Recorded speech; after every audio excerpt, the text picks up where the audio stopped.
Bueno, Milka, muchas gracias por recibirnos en tu oficina. Salgamos de una pregunta para enmarcar por lo menos también la cuestión. ¿Cuántos uruguayos están esperando un trasplante? Bueno, alrededor de 425 son los pacientes activos en lista de espera para trasplante de órganos y alrededor de 300 son los pacientes, un poco más, los pacientes que están esperando un tejido. De ellos predominan los que esperan un injerto de córnea. ¿Cuáles son los trasplantes más frecuentes? Bueno, en órganos, claramente trasplante renal, que fue el primer trasplante que se hizo en el mundo y que es aproximadamente el 80% de los trasplantes, tanto acá como en el resto del mundo, y en tejidos, la córnea.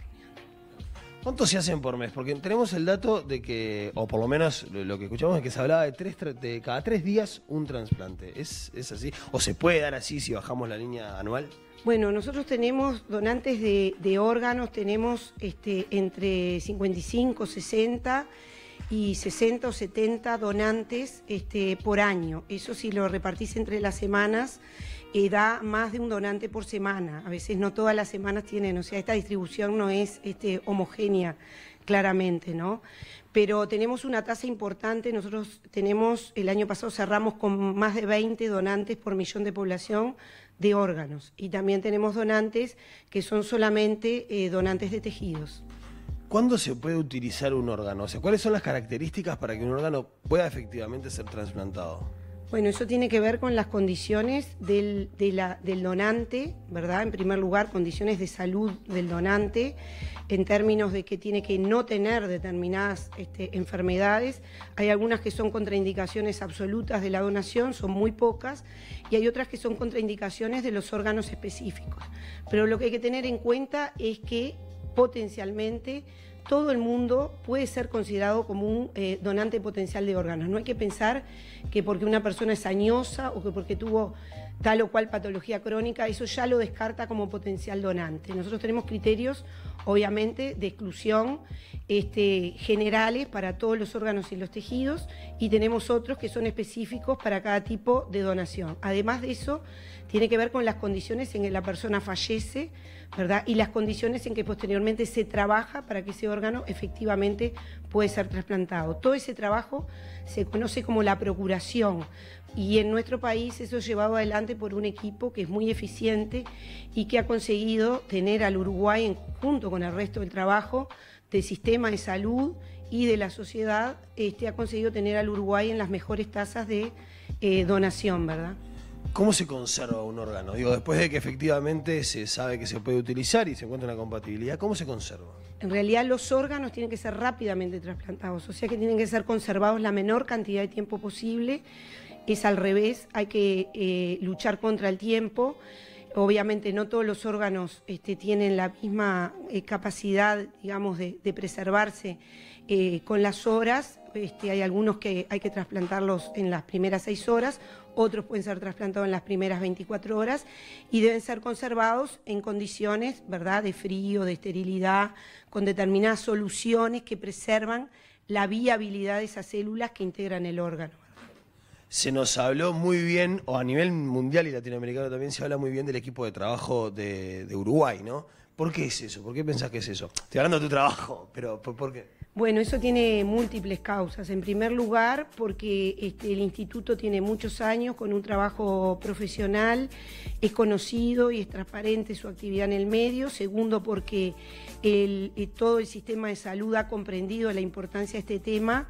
Y en realidad, en primer lugar, porque la sociedad ha entendido la necesidad que hay y entiende que la donación persigue un fin que claramente puede ser la necesidad de cualquiera de nosotros en cualquier momento de nuestra vida o de la vida de alguno de nuestros familiares. El sistema está bien organizado y tenemos profesionales bien capacitados y toda esta confluencia de factores han hecho que Uruguay consiga buenas tasas de donación. Aún así, nosotros decimos que no estamos del todo satisfechos porque algunos tiempos de espera en lista o la condición de que algunos pacientes no lleguen al trasplante, para nosotros es un desafío que es lo que nos mantiene muy activos día a día en nuestra tarea. La única pata, digo diciendo eso, ¿no? La única pata flaca entonces que ves o puede ser eso, la cuestión de los tiempos, ¿no? Bueno, pero los tiempos tienen que ver con la cantidad de donantes en relación con los receptores. Por eso, si uno se compara a nivel internacional, estamos muy bien. Pero si nosotros nos medimos en relación a lo que tenemos que conseguir, que es que no haya pacientes o que haya la menor cantidad de pacientes que no acceden a un trasplante o que los pacientes que necesitan ese trasplante no deban esperar tiempos prolongados, todavía tenemos mucho para mejorar. Muchísimas gracias por recibirnos, Milka. No, gracias a ustedes y gracias a toda la población que es la que con su actitud favorable para esta actividad permite que tengamos buenos resultados en nuestro país. Muchas gracias. No, gracias. Bueno, muy bien, un poco como corolario de todo lo que venimos presentando, campaña publicitaria, la opinión de una experta, hemos invitado aquí en Vespertinas al presidente de la Asociación de Trasplantados del Uruguay, a Gustavo Vera Ocampo, que bueno, le ha tocado por circunstancias de la vida ser trasplantado también, y más allá de su historia y de representar a esta asociación, creíamos conveniente charlar contigo un ratito. Gracias por venir. Bueno, y por aceptar. Muchas gracias por la invitación. ¿Qué parte de tu historia no te gustaría contar, por ejemplo, Gustavo, o que se reserva a un trasplantado? Sobre todo en esta sobreexposición, ¿no?, que sabemos que te estamos ofreciendo hoy.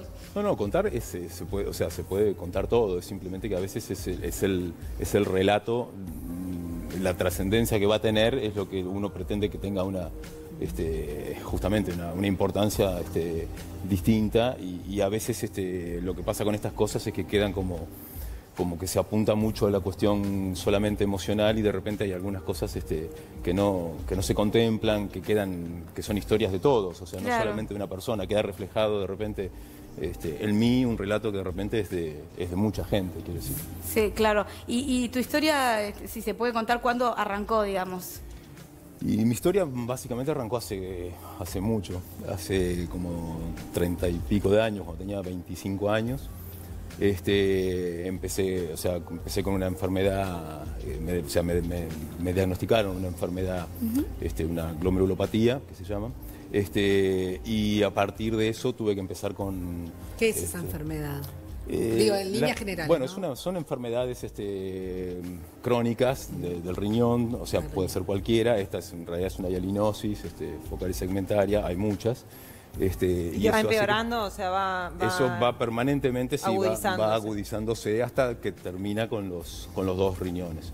Entonces, en realidad fue primero todo un proceso muy largo, muy tedioso, casi 20 años, de tratamiento, de medicación, de visitas a los hospitales, los médicos, etc. Pero ¿cómo fue que te diagnosticaron? ¿Vos tenías algún síntoma? No, ¿Se manifiesta de eso es alguna lo más, manera?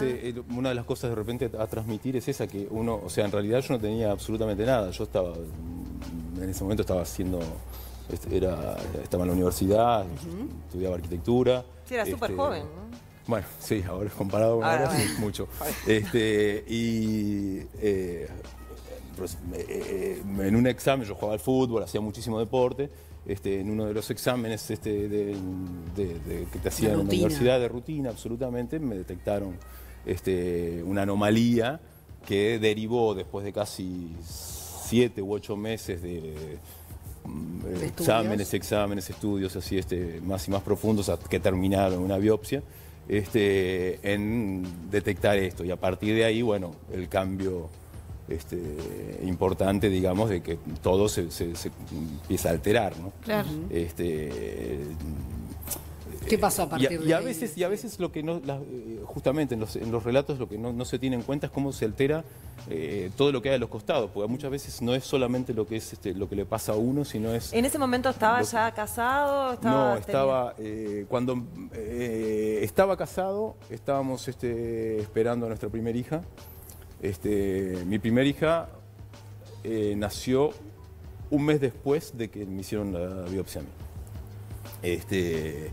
O sea que mi esposa ya estaba con 8 meses de embarazo cuando digamos, el doctor Masuki, que quiero también quiero rescatarlo, porque él falleció hace muy poco, y fue como un padre para mí durante muchísimo tiempo. Fue el que mantuvo, digamos, a raya, porque todo esto fue demorar también la posibilidad del trasplante a partir del tratamiento y la perseverancia, la conducta de él, mía, y de todos los que me rodeaban también, ¿no? Y se alteró todo, digamos. Venía una hija y al mismo tiempo y se altera todo porque de repente te encontrás que tenés que, o sea, todo, o sea, te altera el estudio, el trabajo, la vida familiar, todos los que se preocupan alrededor tuyo, que no pueden hacer nada, que a veces uno pierde de vista también lo difícil que es todo eso, porque de repente uno puede con ejercicio puede de repente tolerarlo de otra forma. Claro, tu mujer además estaba embarazada de 8 meses. ¿Cómo fue esa situación? No, y además es médico, entonces agrava todo, claro. Todo se potencia. ¿Estuviste mucho tiempo en lista de espera? No, yo estuve mucho tiempo. Todo ese tiempo en tratamiento. Estuve todo tratando de evitar o de dilatar el dilatar momento lo máximo posible el llegar a esta situación, lo cual, por supuesto, fue bastante complicado porque, por supuesto, esto entre medio implica inyecciones de distintos medicamentos, ¿Diálisis? Controles. No porque o sea, la diálisis llega cuando ya estás en una etapa ya casi, digamos, mucho más avanzada, de insuficiencia renal, absoluta, claro. De todas maneras, yo tuve la suerte de no llegar a pasar por diálisis porque yo hice el trasplante con uno de mis hermanos, con el más chico. Entonces, antes de llegar al eso trasplante, me salvó de la diálisis, digamos. ¿Cuánto tiempo pasó entre que llega la biopsia y está el diagnóstico? Todos esos tratamientos para luego decir, bueno, es momento de... Y mira, desde que, o sea, desde que empecé con los estudios pasaron 6, 7 meses u 8 meses, una cosa así. Pero una vez que tenías el diagnóstico. Una vez con el diagnóstico, y desde ahí hasta que me trasplantaron pasaron 22 años. Mucho. Un montón. Y una vida, Sí, o sea, una vida, sí, todo. una vida. O sea, muchísimo.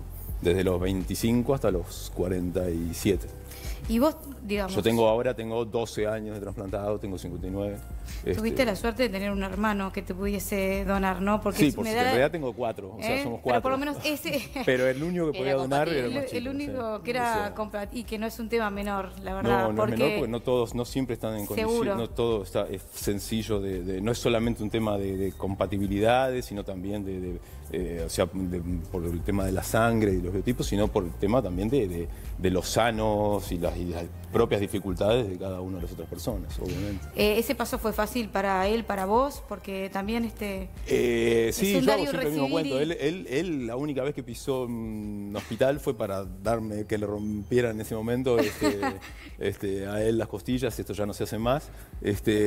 Para porque antes te rompían las costillas. Antes sí, te tenían que fracturar ahí, no sé, era una maniobra que se hacía para poder sacar. Ahora no, ahora se hace. Entonces de familia quedó, mucho solo más entraste sencillo. para que te rompieran la costilla. Exactamente, él entró nada más y se fue y después nunca más. O sea, nunca más pisó nada. Bendita salud, entonces la de Pero bueno, claro. mi madre, por ejemplo, tuvo a 2 de sus 4 hijos en simultáneo ¿Cómo habrá sido en la esos sala de días operaciones, Sí, claro, el día del claro. trasplante, o sea, ella ya en ese momento tenía 80 y pico de años. Sí, la Que son resistencia todas cosas emocional que quedan como invisibles Claro. en todas estas historias y que a veces y que realmente son terribles, porque realmente para una madre tener a sus 2 hijos metidos o 2 de sus hijos en una sala de operaciones con algo de esta envergadura, de alguna forma es... ¿Perdiste alguna vez la esperanza, digamos? No, jamás. No. Supongo que eso es cuestión personal, supongo. A veces Porque es tanto tiempo, ¿no? Tanto tiempo, tantos años de sí, que uno está como... Sí, ahí en realidad, o sea, sabíamos de entrada que esto, o sea, iba a terminar Tenía en una un trasplante. fecha de caducidad, digamos. Esto ya sabía que esto Claro. no había ninguna chance. Lo que no se sabía era si iba a ser dentro de un año, dentro de 2 años, y terminó siendo dentro de 22 años después. Claro. Esa es la diferencia. En ese momento no se sabía cuánto tiempo iba a pasar. Y no tuviste que estar en lista de espera, ¿no? Claro, un poco hablar de eso, ¿no? Siempre te tenés que apuntar, siempre tenés que estar en lista de espera porque bueno, sí, eso, por las dudas, porque no sabes si hay algo incompatible. No, porque además es como una obligación sobre determinadas bases. De hecho, además nosotros pero perdón, cuando te dan un familiar no es... Sí, pero por ejemplo, está bien, pero el familiar puede pasarle algo, puede enfermar, puede dejar de estar en condiciones. Dudas. Más que nada, como para cubrirse, porque en realidad tú ya tenías un donante. Sí, desde el punto de vista técnico, supongo que sí, que funciona como una especie como por las dudas, porque yo ya tenía, se sabía que se iba a hacer de esa forma. Claro, recordemos que esto fue antes de la ley, fue antes de 2003. Esto fue antes de la ley, esto fue en el 2006. Con respecto a la ley, que en algún momento se habló acá antes, la ley hoy por hoy no obliga, en ningún momento obliga a nadie a ser donante. Hemos pasado aclarando hoy por las dudas. Simplemente modifica, intercambia y deja la voluntad final en manos de cada persona, que si quieren es al revés. Todos son donantes, por eso es donante presunto, salvo que tú digas, no, yo no quiero ser donante, entonces te presentás y firmás para que no seas considerado donante. Esto es para los mayores de 18 años. Los menores de 18 años sí dependen de los padres. De los padres. Se necesita el consentimiento de los padres. Tú no viviste esa situación de la lista de espera, ¿no? Porque, bueno, no la viviste. Con el dramatismo por eso, que lo el dramatismo otros, que lo viven otros. Pero conoces esas historias. La lista de espera es un momento como muy, muy difícil, ¿no? La lista de espera sí, es una situación muy, muy complicada porque de alguna forma pueden pasar 2 meses y pueden pasar 2 años y medio, 3 años. Depende del órgano, depende del tipo que tengas de sangre, o sea, hay pila de cosas que hacen... Ni que hablar, depende del órgano, porque no es lo mismo... un riñón. Riñón, porque vos en riñón es el único órgano que tenés una alternativa de vida en paralelo, que es la diálisis, que si bien implica toda una cantidad, es una situación especial y bastante condicionante y limitante en muchas cosas y desgastante, exactamente. Sí, pero seguís viviendo, es lo que vos decís. Pero hay otros órganos otros órganos no tienen otros esa órganos no posibilidad. tienen esa Pero ¿sabes qué, Vale? También a veces uno que está por fuera de todo esto no dimensiona lo que puede ser para una persona tener que hacerse diálisis. Yo tengo una amiga que tiene que hacerse diálisis 3 veces por semana. Entonces, ella no se puede ir de vacaciones. Bueno. Y tiene 20 años. No, claro, pero estamos hablando del contexto de todos los casos, de la generalidad de los casos. Sí, por supuesto, hay una serie, hay algunas cosas... Es terrible, pero lo que pasa es que imagínate si vos estás en una lista... con una no, eso claro seguro, que eso seguro. Es complicada la diálisis, pero lo que digo es las un prioridades órgano, se van modificando es ese día tema, a día. un órgano es la diferencia para vos entre la vida y la muerte, digamos, ¿no? Así, de pique, de entrada. Claro, pero los cosas que minutos uno da por cuentan, sentado que en realidad no están por sentado. Nada, claro. Que sos un afortunado de tenerlo. Claro. Obvio. No, eso sí. Gustavo, y con la ley, ¿hubo alguna modificación? ¿Se hacen hay más donaciones que antes? ¿Se hacen más trasplantes que antes? Mira, o sea, los trasplantes es una cosa que normalmente año a año aumenta un poquito, a veces se estabiliza, no tiene no son curvas progresivas, por lo menos matemáticamente. Sí ha habido, de alguna forma, una especie como se supera, digamos, una cuestión de estancamiento. Cuando yo me hice el trasplante, por ejemplo, en el 2006, lo normal era que se trasplantaran aproximadamente, había 100 trasplantes por año. Y ahora se han llegado a cifras de 150, 160. A veces se baja, o sea, porque no es, insisto, no es una cuestión sencilla. De todas maneras, lo que está bueno en la pregunta, porque lo que interesa de repente dejar claro es que por más que haya donante presunto, tú tenés de repente casi 2 millones de personas que son donantes o posibles donantes, lo que hay que tener en cuenta es que en Uruguay fallecen aproximadamente 35.000 personas al año, y de esas 35.000 personas al año que fallecen, son muy pocas las que están en condiciones de donar. O sea, lo que se considera, digamos, la necesidad de muerte encefálica, que se declare muerte encefálica, y el acceso a esos órganos a posteriori, hace que la realidad, que lo decía Milka hace un ratito Bengochea. En el adelanto, en el informe de ustedes, genera que allá en el entorno de los 20 por millón de personas, o sea, en el entorno de 60, 70, este año probablemente sea un poco más, pero estamos en el entorno entre los 20 y 25. El dispositivo es muy bueno y es alabado en todo, digamos, es un dispositivo bastante modelo, digo, el dispositivo que se gatilla en cuanto hay un es buenísimo, también es bueno reconocerlo a nivel latinoamericano, por supuesto somos los que estamos referentes, los que estamos en mejores condiciones junto con Argentina en una cantidad de valores, pero claramente somos ejemplo para todos los demás. A pesar también somos un país envejecido, tenemos poca gente joven, entonces también esos son números que me imagino que tienen. Hoy nos preguntamos, Gustavo, hasta lo debatíamos entre nosotros si 3 trasplantes por día era que se manejaba, si era poco o mucho. Bueno, mira, por ejemplo, España que es el líder mundial. No, cada 3 días, perdón. yo decía 3 por 10.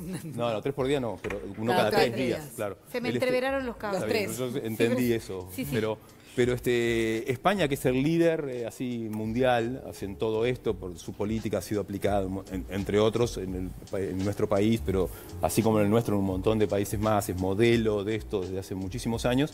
Incluso uno de sus artífices, el doctor Mate Sanz, estuvo acá el año pasado. Y muchos de los médicos de acá se han formado ya, o sea, hay mucho relacionamiento con España. España está en el entorno de los 45 donantes por millón de personas. Y tiene una cantidad de trasplantes en cantidad total bastante mayor. Muy superior, claramente.